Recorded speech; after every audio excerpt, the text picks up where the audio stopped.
அடுத்த முறை ஒரு 10 ஆண்டுகளுக்கு அவங்களுக்கு ஆட்சிக்கே வர முடியாது, பணவாசம் போடுறதுதான். யார் கட்டினாங்களோ மீது நடவடிக்கை எப்பா நம்ம மாவட்ட ஆட்சியாளர் மாதிரி நான் ஒரு ஆளை பார்த்ததே இல்லை. வந்துட்டு போயிட்டாரு, பொதுக்குழு முடிஞ்சு போச்சு. 3 நாளாக போடப்பட்ட பேரிக்காடு இன்னும் அகற்றலை. என்னை கூட வஞ்சிருந்தார் திமுக சகோதரர். நான் அந்த பந்தபுரி வாய்க்கால போட்டிருந்தேன். திருமாக்கூல் விஞ்ஞானியே உங்கள் காலத்தில் என்ன செஞ்ச அது மாதிரி இவர் இப்போ 5 வருஷம் ஆச்சு. 2 அமைச்சர் இருக்காங்க. மதுரைக்கு என்ன செஞ்சாங்கன்னு நேற்று முதலமைச்சர் வந்தார். எதாவது செஞ்சாரா? செஞ்சுட்டு நடைபயணம் வந்திருந்தா பரவாயில்ல, ஒன்றும் செய்யலை. மதுரைக்கு எதுவும் செய்யாமல் வந்துட்டு முதலமைச்சரை மக்களை பார்த்துட்டு போயிருக்கார். லட்சக்கணக்கானன்றாங்க. ஆனால் அங்கே குறிப்பிட்டு பார்க்கும்போது அங்கே வந்தவங்களுடைய எண்ணிக்கையே அது வந்தவங்க இல்லை, கூட்டிகிட்டு வந்த கூட்டம். அது தானாக சேர்ந்த கூட்டம் இல்லை. முதலமைச்சர் நமக்கு நிறைய செஞ்சிட்டாரு, அதனால் நம்ம போவோம், நம்ம முதலமைச்சரை போய் பார்க்கணும். அதிமுக ஆட்சியில் செய்யாததெல்லாம் அவங்க செஞ்சுருக்காங்கப்பா சாதனை. நம்ம முதலமைச்சர் வர்றாரு, நம்ம முதலமைச்சரை போய் பார்க்கணும் அப்படின்னு எந்த மக்களும் வரல. இது கூட்டிகிட்டு போன கூட்டம் என்பதை நான் நேற்று கூட்டிகிட்டு போன கூட்டம். அதுலேயும் லட்சக்கணக்கான பத்திரிகையில் கொடுத்து இது பண்ணிக்காங்க. அங்கே வர்த்ததே 30-40 பேருக்குள்ளே தான். எத்தனை கிலோமீட்டர் பாருங்கள். மொத்தத்தில் யார் யார் எவ்வளோ கூட்டிகிட்டு வந்தாங்க அப்போ எங்கள்கிட்ட புள்ளி விவரமே இருக்குது. கேட்டால் நான் அமைச்சருக்கு கூட கொடுக்க தயார், அவர்கிட்ட கொடுக்க தயார். அதுலேயே பாதி பேர் போயிட்டாங்க.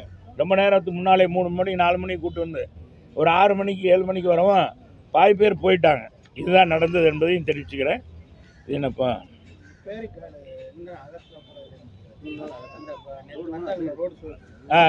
அவர் வந்துட்டு போயிட்டாரு, பொதுக்குழு முடிஞ்சு போச்சு. 3 நாளாக போடப்பட்ட பேரிக்காடு இன்னும் அகற்றலை. இதில் பாருங்கள், ஒரு முதலமைச்சர் வர்றாங்கன்னா போக்குவரத்தை நிப்பாட்டுறது சகசம்தான். என்னப்பா சகசம் தானே? பொதுவாக முதலமைச்சரோ மந்திரியாக வர்றாங்கன்னா நிப்பாட்டுவாங்க. இவருக்காக 3 மணி நேரம் நிப்பாட்டிட்டாங்க. 3 மணி நேரம் நிப்பாட்டினாலே இந்த நடந்து போகிறாங்க கூட்டம் இருக்கும் பாருங்கள், அவங்களாச்சும் நின்று பார்ப்பாங்க. அதே கூட்டமாயிரும், பெரிய கூட்டமாயிரும். போக்குவரத்து போகிறோம் நடந்து போகிறவங்களாம் யார் முதலமைச்சர் வராரு சொல்ற நின்று பார்த்துட்டு போவோம். அது கூட யாரும் மதுரையில் நிற்கலை. இதைவாச்சும் முதலமைச்சர் உணர்ந்து, நம்ம முதலமைச்சர் இருக்கிற காலத்தில் நான்லாம் இந்த தொகுதி மேம்பாட்டு நிதியில் என்னை கேட்டார், உங்கள் தொகுதி முதலமைச்சர் அடிப்படையில் 10 கோரிக்கை கொடுங்கன்னாரு. ஒரு கோரிக்கை இது வரைக்கும் நிறைவேற்றல. ஒன்று கண்ணே கண்ணுண்டு நடராஜ நகரில் மின்மயம் அமைக்கிறத மட்டும் கொடுத்தாரு. வேறு ஒன்றுமே செய்யலை. அது ஏற்கனவே எங்கள் ப்ராசஸில் இருந்தது, அதை மட்டும் ஓகே பண்ணியிருக்கார். வேறு ஒன்றுமே செய்யலை. எனவே இனியாவது இருக்கிற காலத்தில் இந்த விரைவாக இந்த 24 மணி நேரம் கூட்டு குடிநீர் திட்டத்தை இந்த ஆட்சியில் முடித்து கொடுக்கணும். நம்ம அமைச்சர் நம்ம முதலமைச்சர் சுட்டி காட்டுகிற அதில் மாவட்டம் நடக்கும் 10 தொகுதியில் வெற்றி பெறும். 10 தொகுதி வாயில் சொல்லலாம், மக்கள் நினைக்கணுமே. மக்கள் நினைத்திருந்தால் நேற்று லட்சக்கணக்கான மக்கள் கூடியிருப்பாங்க. இன்னொரு சித்திரத்தில்லாவாக அது மதுரை காட்சி அளித்திருக்கும். ஆனால் அவர் வந்தது அப்படி இல்லை. செயற்கையாக கூட்டப்பட்ட கூட்டம், அது தானாக சேர்ந்த கூட்டம் இல்லை. கூட்டமும் அவ்வளவா இல்லை. அதுதான் வாஸ்தவமானது. ஒரு இடத்துல ஒரு குறிப்பிட்ட இடத்துல மட்டும் கொடையை பிடிக்க விட்டாங்க. அது கருப்பு கூட பிடிச்சாலே நமக்கு என்ன மனசில் வருது, நம்ம முதலமைச்சர் வெள்ளை கூட பிடிப்பார் அப்படின்னு தான் நினப்பு வருது. அவர் கருப்பு கொடை பிடிச்சி அவருக்கு வரவேற்பு கொடுத்தாங்க கருப்பு சிவப்பில். அது மட்டும் ஒரு குறிப்பிட்ட ஏரியாவில் தொண்டர்களை வச்சு நிப்பாட்டி எடுத்திருக்காங்க. நான் கேட்டுக்கொள்வது திராவிட முன்னேற்ற கழக அரசை மக்களுக்கான திட்டங்களை, அதுவும் குறிப்பாக மதுரைக்கு நீங்கள் திட்டங்களை கொடுங்க. நாங்கள் கொடுத்துருக்கோம். நாங்கள் நேருக்கு நேராக வாதம் பண்ண தயார், ஏற்கு நேராக சொல்ல தயார்.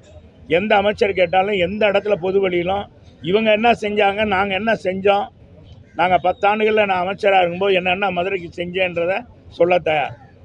எங்கள் முதலமைச்சர் ஆனால் எடப்பாடியார் காலத்தில் மட்டும் 4 வருஷத்தில் 8,000 கோடிக்கான திட்டங்களை கொண்டு வந்து செயல்படுத்தியிருக்கோம் மதுரையில்.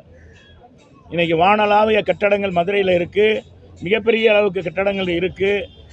இன்றைக்கி பஸ் ஸ்டாண்டெல்லாம் மெருகூட்டப்பட்டிருக்கு, சாலை வசதி ஓரளவுக்கு மேம்பட்டு இருக்குன்னா வைகை கரை சாலையெல்லாம் நாங்கள் கொண்டாந்தது, பாலம் போட்டதெல்லாம் நாங்கள். இப்போ கட்டுற 2 பாலமும் எங்கள் காலத்தில் கொண்டு வரப்பட்டது, நிதி ஒதுக்கப்பட்டது.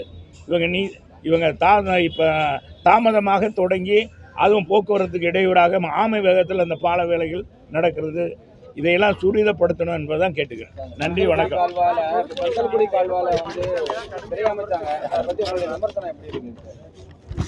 நான் போட்ட கந்தல்குடி கால்வாய் ஏங்க என்னங்க, நம்ம முதலமைச்சர் இங்கே தானே இருக்கார். எங்கள் தமிழ்நாட்டில் தானே இருந்தார், அவர் என்ன கூவம் கால்வாயெல்லாம் பார்த்ததே இல்லையா? என்ன பாருங்க, மதுரைக்காரன் எது செஞ்சாலும் வித்தியாசமாக செஞ்சிடறான். அவர் நடக்கிறதுக்கு மாட்டேன். இங்கே மதுரையில் குண்டும் குழியில் நம்ம நடக்கிறோம், இந்த சாலையில். நம்ம மதுரையில் பார்த்தீங்கன்னா எங்கே பார்த்தாலும் சாக்கடையிலும் இது போயிட்டுருக்கு. என்ன பாரு, நம்ம முதலமைச்சர் வர்றது மட்டும் அது காரில் வர்றாருல்ல, காரில் தான் வர்றாரு. அது விலை உயர்ந்த காரு. அந்த காரு கூட மேடு பண்ண ஏறக்கூடாதுன்றக்கா ரோடு போட்டிருக்கான், புது சாலை. ஆனால் மதுரையில் வரி கட்டியிருக்கோம், வரிக்கு மேல் வரி மாநகராட்சி போட்டிருக்கு. நடந்தால் கூட வரி போடாத ஒரே மாநகராட்சி தான். நடந்தால் கூட சாலை வரி, அடுத்த தப்பி தவறி இந்த ஆட்சிலாம் வந்துச்சுன்னா சாலை வரியே போட்டுருவாங்க. அந்த அளவுக்கு அத்தனை வரியும் போட்டிருக்கு. ஆனால் மாநகராட்சி மக்களுக்கு ஒன்றும் செய்யலை. ரோடு அவர் வர்றதுக்கு நடக்கிறதுக்கு சொகுசாக வரணுமா, நம்ம முதலமைச்சர் வரணும்னு புது சாலை. நம்ம முதலமைச்சர் என்ன நினைப்பார், ஓ மதுரையில் பூரா இப்படி தான் சாலைகள்லாம் இருக்குது, ரோடெல்லாம் போட்டிருக்காங்க அப்படின்னு தான் அவர் பேசுகிறாரு. அவர் பேசுகிறாராம். அதே மாதிரி ஒரு என்னங்க பந்தலூடி வாய்க்கால், ஒரு பக்கம் இஸ்லாமியர் அதிகமாக வாழ்கிறாங்க, இன்னொரு பக்கம் பட்டியலின மக்கள் வாழ்கிறாங்க. பட்டியல் அதில் தாங்க இரவு பகலாக இருக்காங்க, அந்த நாசத்தில் தான் இருக்காங்க. எங்களை கேட்குறாங்க, ஒருத்தர் கூட என்னை கூட வஞ்சிருந்தார், திமுக சகோதரர். நான் அந்த பந்தலூடி வாய்க்காலை போட்டிருந்தேன். திருமாக்கூல் விஞ்ஞானியே, உங்கள் காலத்தில் என்ன செஞ்ச? எங்கள் காலத்தில் அந்த சாக்கடையை அந்த சாக்கடை தண்ணியெல்லாம் உறிஞ்சி அந்த எம்எம் லாட்ஜ் பக்கத்துலேயே மீனாட்சி காலேஜ் அருகாமையிலேயே 2.5 கோடி ரூபாயில் ரீப்ராசஸ் பண்ணி அந்த சாக்கடையே தேங்காத அளவுக்கு, அந்த மக்களுக்கு எப்போவும் தான் சாக்கடை தேங்காத அளவுக்கு மழை நீர் மட்டும் வந்தால் அது போயிடும், மற்ற அந்த சாக்கடையே வைகையில் கலக்காத அளவுக்கு நாங்கள் அதை தடுப்பு செய்து அந்த மிஷின்லாம் போட்டு பரிச்சாத்த முறையில் நடக்க வேண்டிய சூழ்நிலையில் ஆட்சி மாற்றம் ஏற்பட்டுச்சு. இப்போ என்ன பாலங்கட்டம்னு சொல்லிட்டு அந்த எண்டையரில் அந்த 2.25 கோடிக்கு உருவாக்கப்பட்ட அந்த ஸ்ட்ரக்சரே எடுத்து விட்டாங்க. இன்றைக்கி அந்த சாக்கடை கிடக்கு. நான் உண்மையிலேயே கேட்டுக்கிறேன், இதை முதலமைச்சர்கிட்ட கூட சொன்னேன். அதை காட்டிலும் மெருகூட்ட போகிறோம்னு சொன்னாங்க, உண்மையை செய்யலை. இன்றைக்கி பார்த்தீங்கன்னா அதுதான் சாக்கடை. அந்த சாக்கடையை மறைக்கிறது அவரை பார்க்கக்கூடாதான். பார்த்தீங்கன்னா அவருக்கு அவர் அந்த வாடை இதாகக்கூடாதான். நம்ம முதலமைச்சர் எப்போவுமே உடம்பை நல்லா வச்சுக்கிடுவார். முகக்கவசம் போட்டுக்கிட்டு மக்களை பார்க்க முடியாது, அது அங்கிட்டு பார்க்க முடியாது. அந்த நாற்றம் எடுக்குன்னு சொல்கிறதுக்காக அலங்கார தோரணம் பட்டினாங்க எத்தனை கிலோமீட்டர் அப்பா. அது அங்கே இருக்க விடுதலை சிறுத்தைகள் போராட்டம் பண்ணி ஆர்ப்பாட்டம் பண்ணி, ஏண்டா நாங்கள் இதில் தான் வாழ்கிறோம் இரவு பகலாம். ஏன்னா முதலமைச்சர் ஒரு 2 நிமிஷம் கூட, ஒரு 2 நிமிஷம் ஆகுமா அது கிடக்கிறதுக்கு. இவர் எம்எஸ் பாண்டி கூட அங்கே தான் இருந்தார். இப்போ தான் பனங்காடிக்கு போயிட்டார். கவுன்சிலர் அந்த பகுதியில் இருந்தார் அவர். நீங்கள் அந்த பகுதியில் அது பாதி பகுதிக்கு இஸ்லாமிய பகுதிக்கு அவர். ஆனால் பார்த்தீங்கன்னா அதை கடக்கிறதுக்கு இவ்வளோ துணி கட்டுறீங்க. நீங்கள் இவ்வளவு சிரத்தை எடுக்கிற நம்ம மாவட்ட ஆட்சித்தலைவர் அதுலேயும் ஒரு போடு போட்டாரு பாருங்க. அது யார் கட்டினாங்களோ மீது நடவடிக்கை எடுக்க விடுங்க. எப்பா, நம்ம மாவட்ட ஆட்சியாளர் மாதிரி நான் ஒரு ஆளை பார்த்ததே இல்லை இதுவரைக்கும். இப்படிப்பட்ட ஒரு மாவட்ட ஆட்சித்தலைவர் மதுரைக்கு கிடைத்திருக்கார், அது திமுகவுக்கு கிடைத்திருக்கார். ரொம்ப நன்றி.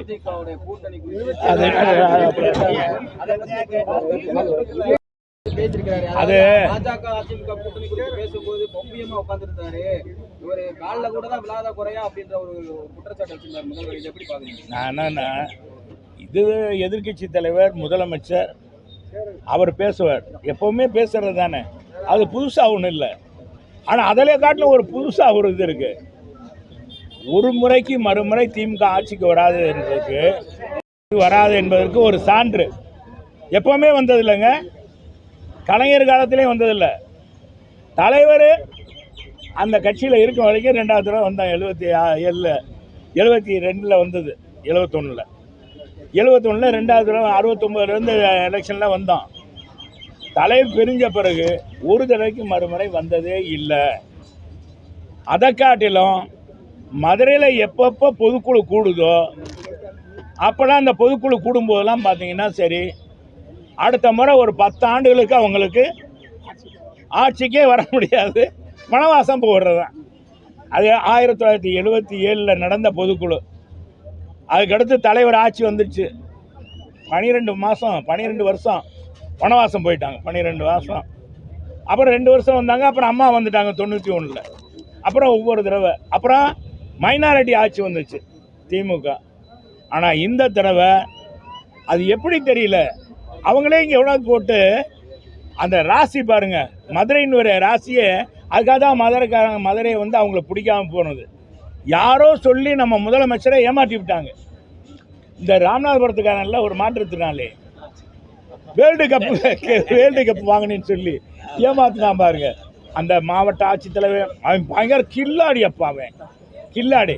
அந்த மாற்றுத்திறனாளி ஏமாத்துன மாதிரி நம்ம முதலமைச்சரை ஏமாற்றி அவங்க எப்போவாச்சும் திருச்சி அங்கிட்டு தான் போடுவாங்க. பொதுவாக தேர்தல் வர்றதுக்கு முதல்ல போய் இங்கே பொதுக்குழு போட்டு அதை பாருங்கள், மட்டன் பிரியாணி ஆத்து அப்பா அப்பா இத்தனை வகை ஊர்ன பரம எல்லாமே அத்தனை நான்வெஜ்ஜு வெஜிடேரியனில் இத்தனை வகை இருக்குன்றதே நான் நேற்று தான் பார்த்தேன், பட்டியலில் பார்த்தேன். அவங்க கொடுத்த பட்டியலில் இத்தனை வகை இருக்கா, அதே மாதிரி நான்வெஜ்ஜில் இத்தனை வகை இருக்கா அப்படின்னு பார்த்தது நேற்று தாப்பா பார்த்தேன். இத்தனை வகை இருக்கான்னு. அதனால் இத்தனை வகை போட்டோம். தனக்குத்தானே சூனியை வைத்து கொண்டது திமுக. தனக்குத்தானே சூனியை வைத்தது திமுக. அடுத்து இனிமேல் இன்னும் 10 வருஷம் இல்லை, இனிமேல் அந்த ஆட்சிக்கே வர முடியாது. கலைஞரை தான் தத்தி பூத்தி கொண்டு வந்தார். இனி நிச்சயமாக முடியாது என்பதை மட்டும் தெரிவிச்சுக்கிறேன். ஆனால் நம்ம முதலமைச்சர் வந்து எங்கள் பொதுச் செயலாளர் வைகிறாருன்னு திட்டத்திட்ட திண்டுக்கல்லப்பா. நாங்கள் எங்கள் பொதுச் செயலாளர் அவ்வளோ பவர்ஃபுல்லாக இருக்கார், இல்லைன்னா திட்ட மாட்டார்ல. இது போன்ற செய்திகளை மேலும் தெரிந்து கொள்ள எங்களது யூடியூப், ஃபேஸ்புக் மற்றும் ட்விட்டர் ஆப்களை சப்ஸ்கிரைப் செய்யவும்.